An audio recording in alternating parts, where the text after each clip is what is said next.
ഇന്നിപ്പം നമ്മളൊരു കുറച്ച് ചട്ടി വാങ്ങിച്ചിട്ടുണ്ടായിരുന്നു. അപ്പോൾ അത് ചട്ടി നമ്മളെങ്ങനെ അത് മണ്ണിൻ്റെ ചൊവയില്ലാതെ നമുക്കത് മയപ്പെടുത്തി എടുക്കാമെന്ന് നമുക്കൊന്ന് നോക്കാവേ.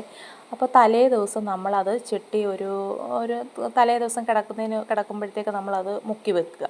പിറ്റേന്ന് നമ്മളത് എടുത്തതിന് ശേഷം നല്ലതായിട്ട് ഉപ്പിട്ടിട്ട് അത് നമ്മൾ കഴുകിയെടുക്കണം. ഉപ്പിട്ട് കഴുകിയെടുത്ത് നമ്മളത് നല്ലപോലെ തുടച്ചതിന് ശേഷം അതിനകത്തോട്ട് കുറച്ച് കഞ്ഞിവെള്ളം ഒഴിക്കണം. കഞ്ഞിവെള്ളം ഒഴിക്കുന്നത് എന്തിനാണെന്ന് വെച്ച് കഴിഞ്ഞാൽ നമ്മളിത് അടപ്പേ വെച്ചാൽ ചെയ്യുന്നത്. കാര്യം എന്ന് പറഞ്ഞാൽ പുതിയ ചട്ടിയാകുമ്പോൾ നമ്മളത് കരി പറ്റിച്ചെടുക്കുമ്പോൾ കുറേ നാൾ നമുക്കത് ഈട് നിൽക്കും. അപ്പോൾ ഇത് നമ്മൾ നല്ലതുപോലെ തിളപ്പിച്ച് ഒന്ന് പറ്റണ്ട എങ്കിലും ഒന്ന് നല്ലപോലെ തിളപ്പിച്ചെടുക്കുന്നിടം വരെ നമ്മൾ ഈ രണ്ടല്ല ഞാൻ 3 ചട്ടി എടുത്തിട്ടുണ്ട് ഇന്ന്. പക്ഷേ ഒരു ചട്ടി ഞാൻ ആ കടയിലെ ചേട്ടൻ പറഞ്ഞതുപോലെ പിന്നെ നമ്മൾ എണ്ണയും വെള്ളവും കൂടി ഒഴിച്ചിട്ട് നമ്മളത് നല്ലതുപോലെ ഇതുപോലെ തിളപ്പിച്ച് മാറ്റി വെക്കും. ഞാനിപ്പോൾ ഈ ചട്ടി ഞാനിപ്പോൾ എണ്ണയും വെള്ളവും കൂടി ഒഴിച്ചിട്ട് നല്ലതുപോലെ തിളപ്പിച്ച് മാറ്റി വെച്ച ഒരു ചട്ടിയാണ്. പക്ഷേ ഇത് ഞാൻ നേരത്തെ ഇങ്ങനെ ഞാൻ കഞ്ഞിവെള്ളം തന്നെ ആയിരുന്നു ഉപയോഗിക്കുന്നത്. പക്ഷേ ഈ ചട്ടി ഞാനെന്നാൽ ഇങ്ങനെ ഒന്ന് ഉപയോഗിച്ച് നോക്കാമെന്ന് വെച്ചു.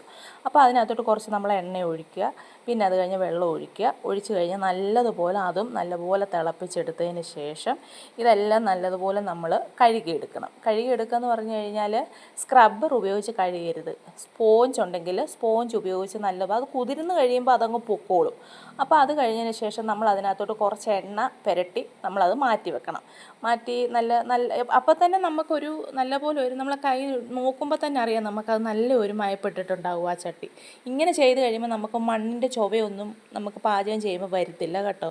അപ്പോൾ നിങ്ങളിതൊന്ന് പരീക്ഷിച്ച് നോക്ക്. പിന്നെ ഞാനിത് ചെയ്തേക്കുന്നത് ഗ്യാസേലാണ് ഞാനിത് ചെയ്തത് കേട്ടോ. അതിനകത്തോട്ട് നമ്മൾ നല്ല ഹൈ ഫ്ലെയിമിൽ ഗ്യാസ് ഓണാക്കിയിട്ട് അതിനകത്തോട്ട് എണ്ണ ഒഴിച്ച് കുറച്ച് സവാളയും കൂടി ഇട്ട് നല്ലതുപോലെ അത് വഴറ്റുമെന്ന് പറഞ്ഞു കഴിഞ്ഞാൽ നല്ലതുപോലെ ബ്രൗൺ കളറാകുന്നത് വരെ.